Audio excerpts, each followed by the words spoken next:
Caros alunos, bem-vindos. Café com Cursos. Nossa aula de hoje. Gêneros textuais. Nossa tipologia textual. Algumas bancas colocam texto para compreensão e interpretação de texto e determinada questão cobra o tipo de texto que é apresentado ali pela banca. Então, primeiro de se conhecer os tipos de texto e segundo, ler com muita atenção na hora da prova para detectar se é um texto narrativo, descritivo, dissertativo, ok? Vamos dar uma olhadinha então nessa parte teórica a respeito dos textos. O primeiro texto da nossa vida é a narração, né? O texto narrativo. Aquelas historinhas que nos contam quando crianças, quando pequenos, não é? Então, um texto muito frequente em concurso é o texto narrativo, é a narração. E a narração pressupõe ações que acontecem e se sucedem no tempo. Então, o grande foco do texto narrativo é que nós temos ações, fatos e atos no tempo, que se desenvolvem no tempo. A marca aí é o tempo do texto narrativo. É o contar uma história. Né?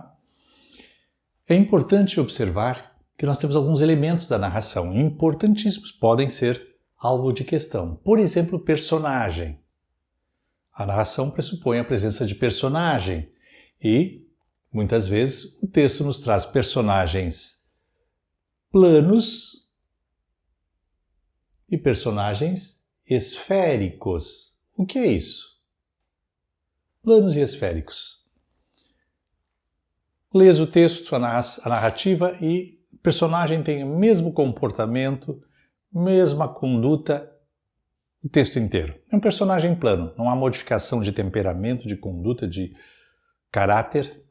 Mas, se nós, ao ler o texto, verificamos a mudança comportamental do personagem, nós temos então aí o personagem esférico. Ou da personagem, né? O personagem a personagem, ok? Esféricos. É uma classificação. Ainda temos uma outra classificação, que é a presença do protagonista e do antagonista. O protagonista é aquele que envolve, né, os valores aceitos, os valores consagrados. É o herói da história, né, o mocinho. E o antagonista é aquele que se opõe aos objetivos do herói, aos interesses do herói. Né? Então, é o bandido, né? É o nosso oposto ao herói, ok? Então, nós temos uma outra classificação aí, que não é plano esférico, mas protagonista e antagonista. Os dois, mesma importância, às vezes o antagonista tem mais importância no texto, mais destaque do que propriamente o protagonista. E temos a figura dos personagens centrais, aí protagonista e antagonista, e personagens secundários, né, que aparecem, mas não são os principais ali na condução dos atos e fatos da história. Ok? Personagem, então. Né? Cuidar, ter personagem, muitas vezes alguma questão envolve a presença da personagem, tá? Do personagem ou da personagem. Tempo é o segundo elemento. Tempo. Aí nós temos uma classificação também, como eu vi com personagem, tem tempo. Tempo cronológico e tempo psicológico. Qual a diferença? O tempo cronológico é a história contada segundo os ponteiros do relógio, não é? Os fatos se sucedem, não há um retorno. Obras mais modernas trabalham muito com o tempo psicológico, que mais ou menos segue o fluxo mental nosso, do ser humano. Então, a história conta algum fato, alguma ação do momento em que o personagem ali está atuando, mas depois retorna ao passado. O personagem lembra de fatos passados, e isso é contado, e retorna ao presente. E volta ao passado, é o tal do flashback, retornar para contar alguma coisa do passado. É o nosso tempo psicológico, segue o fluxo mental. Né? Ainda temos o espaço. Temos espaço. O espaço é o meio, é o ambiente em que a história acontece. Né? É muito variado, nós temos obras que se situam numa casa só toda a história é contada ali, né? Num ambiente pequeno, como pode ser bem amplo, né? Países diferentes aparecerem lá no espaço. O espaço às vezes é motivo de questão. Já houve prova que colocou trechos da obra Vidas Secas E ali, o local, aquela região árida do Nordeste, é relevante para a história, não é? Aquela seca toda, o fugir da seca, né, dos retirantes lá. Espaço, enredo. Enredo é a trama, é a história em si. O autor monta conflitos entre personagens e cria uma trama aí, não é? E aí nós temos o enredo, que é o que vai realmente dar graça à história toda, é essa trama, se for bem feita pelo autor. E por fim temos o foco narrativo, ou ponto de vista. Né? Foco narrativo ou ponto de vista, nós temos uma história contada em primeira pessoa e em terceira pessoa. Primeira pessoa, o narrador é um dos personagens. O narrador é um dos personagens. É a primeira pessoa. Vai aparecer lá o pronome em primeira pessoa, o eu, o nós, o verbo em primeira pessoa. E aí nós temos personagem, narrador. Narrador é um dos personagens. Quando o foco narrativo é em terceira pessoa, não vai aparecer, então, logicamente, a primeira pessoa. O narrador não é personagem. Ele conta a história dos outros que ele criou lá na sua história. São os elementos da narração, elementos narrativos, não é? Personagem, destaque aqui para o antagonista e protagonista, o tempo, modernamente o cronológico, o psicológico, o espaço, em determinadas obras importantíssimo, o enredo, que é a trama em si, e o foco narrativo, né, ou o ponto de vista. Essa é a estrutura, esses são os elementos que compõem um texto narrativo. Aqui nós temos, à margem, alguns tipos de textos narrativos. A margem aqui, vou destacar. O romance, a novela, o conto, a crônica, a fábula, a parábola, a anedota, são alguns tipos de texto narrativo. A diferença está em que o romance tem uma estrutura central, ele é mais denso, tanto de tempo como espaço. Tem uma estrutura central, com personagens principais aí, mas há outras histórias correndo no paralelo. Então são textos mais densos, o que não impede que caiam em concurso. Como é que o concurso faz? Ele retira um trechinho do romance. Pega Dom Casmurro, retira um trechinho e coloca como texto para interpretação de texto, compreensão de texto. E aí temos um texto narrativo.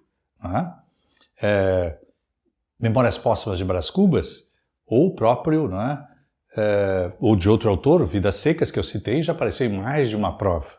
Um trechinho de Vidas Secas para ser analisado, lá do Fabiano e da Sinhá Vitória, da baleia, da cadelinha baleia. Então nós temos o romance colocado em prova. Não o romance inteiro, porque não daria, nem tem cabimento, mas um trechinho, uma página do romance colocado em prova. E caem muito. Muitas bancas utilizam bons autores aí, bons autores da nossa literatura, para o texto servir de base para as questões de interpretação de texto. Então, não, no romance não. Um trechinho do romance cai sim. Tá? Principalmente o Machado de Assis, nosso grande Machado de Assis.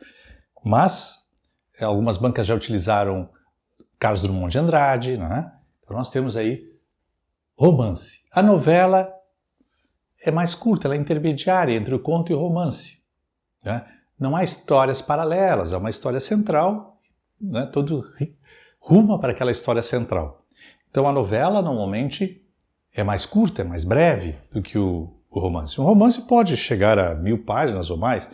Uma novela normalmente é contada em 50 a 80, 90 páginas.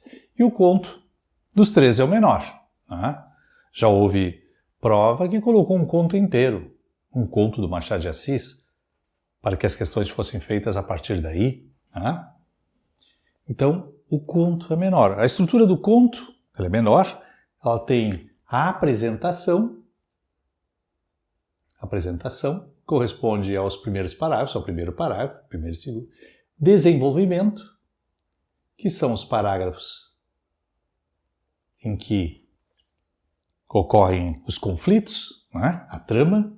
O clímax, que é aquela parte mais interessante, que chama mais atenção, que prende mais a atenção do leitor. E depois o desenlace, ou o desfecho, também chamado de desfecho. Um conto apresenta essa estrutura, que é a estrutura do texto. Lá vou ter 4, 5, 6 parágrafos, um pouco mais, dependendo do conto. Então, apresenta-se a história, criam-se os conflitos. Esses conflitos chegam a um ponto em que não há outro jeito, terão de ser resolvidos, e isso acontece no desenlace, no desfecho. Isso é uma estrutura de um conto bem elaborado. Os contos tradicionais seguem essa estrutura. Então, romance, novela e conto. O que a banca faz? Retira um trechinho de cada um. No caso do conto, coloca o conto inteiro para que o aluno faça análise desse conto, questões de compreensão de texto e localização de que aquilo é um conto, detectar. E aqui temos o que mais cai em concurso público, que é a crônica. A crônica, muito frequente em concurso público, a crônica, senhores. O que é a crônica? A crônica pega um assunto diário, do dia a dia, costumeiro, usual, e o autor faz um texto a respeito disso. Então a crônica trata do cotidiano do ser humano. Normalmente ela tem uma leitura leve, tem até uma pitada de humor, pitada de ironia. Temos excelentes cronistas, Stanislau Ponte Preta, o Rubem Braga, meu Deus do céu, quanto já caiu em prova. Luiz Fernando Veríssimo, Arnaldo Jabor, Milor Fernandes, crônicas que são colocadas. As bancas optam por isso, porque normalmente é o cronista lá, ele coloca no seu jornal aquela crônica e a banca toma essa crônica para fazer algumas questões a respeito do conteúdo da crônica. Então a crônica trata do cotidiano, coisas do cotidiano que são transformadas num belo texto, lógico, com toda aquela graça da literatura. Não confundir com notícia, que é objetiva. A crônica não, ela traz a graça da literatura num texto. Temos aí excelentes textos já aplicados em prova, de crônica. O próprio que eu mencionei agora, o caso do Drummond de Andrade, o Rubem Braga, Luiz Fernando Veríssimo em prova, já apareceu em algumas provas. Então nós encontramos crônica, que é o texto que provavelmente você vai encontrar no seu concurso. Não só ele, nós podemos ter um trechinho de um romance lá, mas a crônica é muito frequente, muito frequente. Então, vale a pena. Só chama atenção que a crônica tem essa pitada de humor em geral, tem um pouco de ironia, às vezes a banca pede em que trecho está presente a ironia na banca, do autor aí. Aí temos a fábula, pouco provável. A fábula, tu tens uma lição de moral no fim do texto, ela utiliza animais ou coisas como se fossem pessoas, atuando como se fossem pessoas, há uma personificação desses animais, e sempre no final há uma mensagem dirigida aos que a leem, uma moral, digamos assim, a moral da fábula. A parábola lembra a fábula, só que aí com as pessoas e não animais. A Bíblia tem inúmeras belas parábolas. Ainda temos o texto anedota, cujo objetivo é fazer rir. A anedota dificilmente vai cair numa prova. Daqui eu destaco a crônica. Crônica você deve dominar. Crônica é importantíssimo. Ok? Jornal. Por isso é bom sempre ler bons autores e manter-se atualizado também com as crônicas de jornal. Menos a crônica esportiva, não tanto, nem a policial. Ok?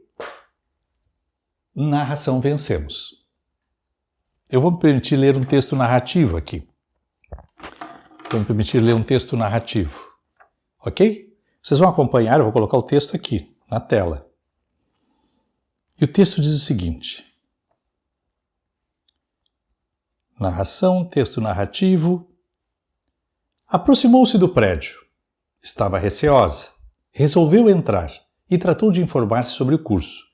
Teria chance de aprovação? Resolveu tentar. Foram muitas horas, dias, meses de estudo.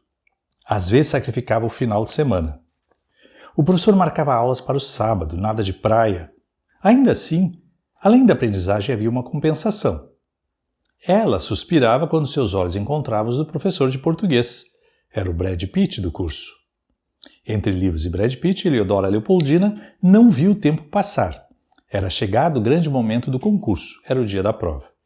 Veja que o texto traz verbos de ação aí, personagem agindo, e que seguem a linha temporal, aquilo que nós dissemos ao início, né?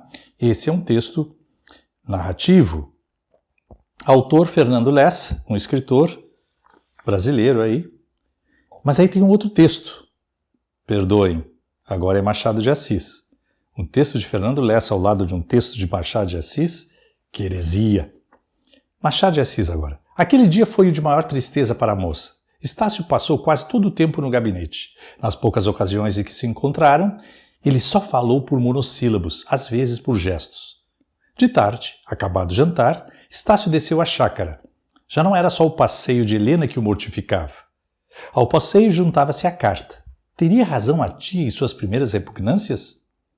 Como ele fizesse essa pergunta a si mesmo, ouviu atrás de si um passo apressado e o farfalhar de um vestido. Machado de Assis em Helena. De novo, verbos de ação, claramente um texto narrativo, né? E fatos que se sucedem a tempo, ok? 2 exemplos então de texto narrativo, identificou, né? Verbos de ação aí se destacam, e aí vamos marcar lá texto narrativo. Nosso segundo, pouco provável em concurso, é o texto descritivo, a descrição. Né? A descrição, diferentemente da narração, não trabalha com o tempo, ela é fixa. Né? É como se eu montasse um retrato com as palavras. Eu utilizo as palavras para dar uma imagem. Então eu tenho um ambiente, um lugar, uma praia, digamos, uma paisagem, e eu descrevo. E quem lê, com as informações que tem da vida que a vida lhe dá, vai formar a imagem de uma praia. Então, um tipo de construção lindíssima, porque eu consigo dar a imagem por meio das palavras que estão armazenadas lá no meu cérebro e me formam a imagem. Eu descrevo a Macabéa da Hora da Estrela, da Clarice Lispector, e vocês têm a imagem na mente da Macabéa. Então, é importante, mas dificilmente nós teremos uma prova só com texto descritivo. Em geral, nós temos texto narrativo com alguma descrição no meio lá. Né? Tem uma história aí, descreve o personagem, a Macabéa, no caso aí que eu citei. Aí nós temos um texto preponderantemente narrativo, mas que tem alguma coisa de descritivo. Então, a banca será feliz se na resposta ela colocar um texto preponderantemente narrativo, porque ele não é todo narrativo, há lá um pouco de descrição. Há uma diferença aqui, a descrição técnica é aquela objetiva. Por exemplo, eu tenho aqui algum eletrodoméstico, eu descrevo, ela é objetiva. 3, 4, 5 pessoas descrevendo, muito semelhante à descrição que elas farão do objeto, porque é técnica. A literária não, a literária envolve sentimento, envolve a visão que eu tenho, a experiência de vida que eu tenho, e aí eu jogo isso na minha descrição. Pessoas descrevendo uma terceira pessoa provavelmente terão diferenças mais significativas, não só quanto ao físico, mas quanto ao caráter, a personalidade da pessoa que é descrita, né? Então aí há mais divergência, porque aí entra toda a parte sentimental na descrição literária, ok? Então, descrição improvável como texto numa banca, improvável, mas pode aparecer num texto narrativo em algum trechinho. A banca pode, inclusive, pedir que identifique no texto narrativo os elementos de descrição que lá estão.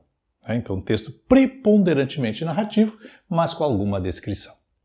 E, por fim, o último tipo de texto é a dissertação, que ao lado da crônica, a dissertação, principalmente do tipo argumentativa, é o que é mais solicitado. A dissertação é o tipo de texto que me traz o uso da razão, do intelecto. Eu exponho ideias concatenadas, organizadas, a respeito de um assunto, de um tema, de um problema, Então, eu tenho um determinado assunto e, da economia, por exemplo, da área da economia, o autor lá faz um texto a respeito de economia, colocando a sua visão a respeito disso, mas com argumentos que procuram convencer o leitor, agradar o leitor, argumentos consistentes, sempre calcados e baseados na razão. É um texto, então, de razão, que utiliza menos sentimento. Sentimento vamos deixar para a narração, para o texto poético, por exemplo, uma poesia. Mas aqui a razão prepondera, é a nossa dissertação. Muito solicitado também em concurso. Às vezes até o concurso solicita que a pessoa faça um texto dissertativo, construa um texto dissertativo. Tá? Sempre bom lembrar, introdução, desenvolvimento e conclusão são as 3 partes capitais aí de um texto dissertativo. Na introdução eu leio e já tenho o tema, há uma frase lá que me diz o assunto, o tema da dissertação. Alguns tópicos podem ser mencionados, que serão desenvolvidos a seguir, lá na introdução. Tema mais os focos. Né? Depois, o desenvolvimento, em que eu trago o detalhamento daqueles focos mencionados lá na introdução. Eu vou detalhar com exemplos, com pormenores, posso citar palavras de alguém conhecido, famoso, só que eu devo mencionar a pessoa, né?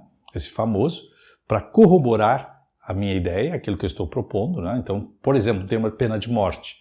Eu vou mencionar algum autor conhecido e famoso que corrobore a minha posição, se é favorável ou contra a pena de morte. Vou colocar os elementos todos aí. Desenvolver. Pormenores, exemplos, detalhamento. E a conclusão retoma o tema, lógico, eu vou fechar o texto. Então, se é pena de morte, ele vai retomar, né? E aí apresenta uma sugestão, toma um posicionamento firme, né, a respeito de qual o ponto de vista, né, em relação a esse assunto, e aí nós vamos fechar o texto. Tá?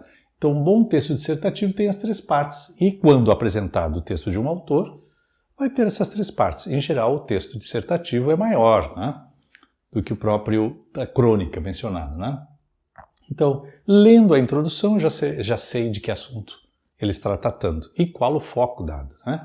Depois o desenvolvimento, todos os pormenores, se as questões de interpretação às vezes estão aí no desenvolvimento, porque eles devem fechar com a introdução, e a conclusão, que traz, né, o fechamento do texto com sugestão ou com uma posição a respeito do tema abordado. Na verdade, nós temos 2 tipos de dissertação. A expositiva, em que não há tomada de posicionamento. Eu faço um texto a respeito de algum assunto, por exemplo, o ambiente, né? A natureza, a poluição, destruição da natureza. Eu coloco apenas, discorro a respeito do assunto sem tomar uma posição. Não é? Já no argumentativo, é o texto do convencimento. Eu costumo dizer que é o texto do advogado, convencer o outro a respeito da minha verdade. Digamos que cai o tema maioridade, né? Aos 16, e aí eu vou desenvolver todo o texto procurando convencer o meu leitor da minha posição, se é favorável a que a maioridade seja estabelecida a partir dos 16 anos ou se sou favorável a que se mantenha os 18 anos. Pena de morte é a mesma coisa, então são temas mais polêmicos que nos levam a um texto argumentativo. Em geral, em concurso, quando tenho de redigir um texto, é o argumentativo, porque eu vou avaliar a capacidade que o candidato tem para colocar suas ideias no papel, organizá-las, concatená-las com coesão, com coerência. E aí o texto que nos é dado para a interpretação de texto, para a compreensão, muitas vezes se enquadra aqui. Nós temos um texto argumentativo, então eu preciso verificar. Aí eu tenho uma argumentação. Eu li um exemplo de texto narrativo, um feito pelo professor Fernando Lessa e o outro do Machado de Assis. Vamos dar uma olhadinha no texto descritivo. Exemplo. Tem aqui, vocês vão ver também aí no texto. Diz assim: rachaduras enormes tomavam conta das paredes. A janela da sala estava com todos os vidros quebrados. Na espaçosa cozinha, a luz do sol penetrava por onde já não havia mais telhas. No pátio, o mato tomava conta do que deveria ter sido um dia o jardim. O casarão de Sinhá estava abandonado. Descrição de um casarão abandonado aí, né? Rachaduras, luz entrando pelas telhas quebradas. O autor Fernando Lessa, professor de português. Agora o outro texto. A cor, os olhos, os dentes, o cabelo, tudo nela era um encanto. Olhos puxando para negros, dentes miudinhos e de brancura de algodão em rama. Cabelos negros e luzidios como a asa da graúna. Moreno clara. Adolfo Caminha, anormalista. Adolfo Caminha, grande escritor da língua portuguesa. Anormalista. Mas eu mencionei texto dissertativo, então vamos lá, dissertação, exemplos de texto dissertativo. Vamos dar uma olhadinha aqui no material. Por favor, acompanhem aí. Leis existem muitas. No país não faltam leis para regular a convivência entre brasileiros. Por que então tanto desrespeito às normas estabelecidas? Claro está que não é um culpado apenas. O judiciário é lento por conta dos ritos processuais, recursos e mais recursos. O sistema prisional brasileiro está falido, a superlotação dos presídios é a realidade. De outro lado, a violência prospera, por conta da falta de recursos para o aparelhamento da polícia, que enfrenta grupos de criminosos muito bem organizados e fortemente armados. A enorme desigualdade social cria bolsões de pobreza dominados pelos senhores do tráfico de drogas. Aí o autor também é esse professor, Fernando Lessa, e mais um texto, para não ficar só com Fernando Lessa, Rui Barbosa. Colocaram um texto de Fernando Lessa ao lado de Rui Barbosa, em Reforma do Ensino Primário. Ouçam aí o que o Rui Barbosa escreveu. Todas as leis protetoras são ineficazes para gerar a grandeza econômica do país. Todos os melhoramentos materiais são incapazes de determinar a riqueza, se não partirem da educação popular. A mais criadora de todas as forças econômicas, a mais fecunda de todas as medidas financeiras. Quase um século já passado.